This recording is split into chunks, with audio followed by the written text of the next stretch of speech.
మీరు అమ్మాయిల్ని అమ్మాయిలాగానే చూడండి, బట్టలతో మీకు సంబంధం లేదు. అరే బయట ఎక్కడ చూసినా ఎందుకు అలా చేస్తారా, మీకు నార్మల్ గా ఉండొచ్చు కదా మీరు అని అబ్బాయిలకి ఒక స్టేట్మెంట్ పాస్ చేయలేకపోయారు. వై? అది ఎందుకంటే మంచి క్వశ్చన్ అది. నేను దొంగ మనసు మార్చే కన్నా ఇంటికి తాళం వేయడం నమ్ముతానండి.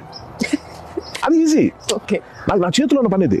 నా ఇంట్లో నా కూతురుకో, నా చెల్లికో, నా తల్లికో, ఎవరికో అమ్మ తలుపులు సరిగేసుకో, నేను బయటకు వెళ్ళిపోతున్నాను, తలుపులు తీసుంటే ప్రాబ్లం అని చెప్పడం నాకు ఈజీ. బయట బోర్డు పెట్టి దొంగలారా దయచేసి ఆలోచించండి, నేను లేని టైంలో ఒంటరిగా ఉన్నారా, మా అమ్మ జోలికి రాకుండా కష్టం. ఒక అనసూయ గారు మాట్లాడినా ఎవరు మాట్లాడినా నాకు తెలుస్తుంటది. అంటే నాకంటే నా ఒకటి కనుక కాదు, ఆలోచిస్తే అర్థమయ్యేది ఏంటంటే రెండు టాపిక్ క్లబ్ చేసేస్తారు. అది చేయకూడదండి. మీరు స్వేచ్ఛ గురించి మాట్లాడుతున్నారా, బట్టల గురించి మాట్లాడుతున్నారా? స్వేచ్ఛలో బట్టలు కూడా ఉన్నాయి కానీ బట్టలే స్వేచ్ఛ కాదు. ఒక మంచి ఉద్దేశం ఉన్నవాళ్ళు ప్రెజెంటేషన్ లో రాంగ్ అయితే ఒక శివాజీ గారు అవుతారు, ఒక అనసూయ గారు అవుతారు. స్వేచ్ఛ అన్న ఎలిమెంట్ లో చాలా ఉంటాయండి. చదువు, మనం ఎంచుకునే రిలేషన్షిప్స్, మనకు కావాల్సిన తిండి తింటాం, మనకు కావాల్సిన ప్లేస్కి వెళ్తాం, ఇవన్నీ స్వేచ్ఛకు సంబంధించిన దాంట్లో మనకు కావాల్సిన బట్టలు వేసుకోవడం కూడా ఉంది. స్వేచ్ఛలో అదో భాగమే తప్ప బట్టలు వేసుకోవడమే స్వేచ్ఛకు సంబంధించిన విషయం కాదు. స్వేచ్ఛ అన్నది అక్కడ తీసుకురాకూడదు. డ్రెస్సింగ్ గురించి మాట్లాడాలి. అనసూయ గారు ఉన్నారు, నేను వేసుకున్న బట్టలు నా పిల్లలకే నచ్చవన్న వీడియో బయట వైరల్ చేసేస్తున్నారు. ఇప్పుడు పెద్ద కొడుకు అనుకుంటాను, ఇఫ్ ఐమ్ నాట్ రాంగ్.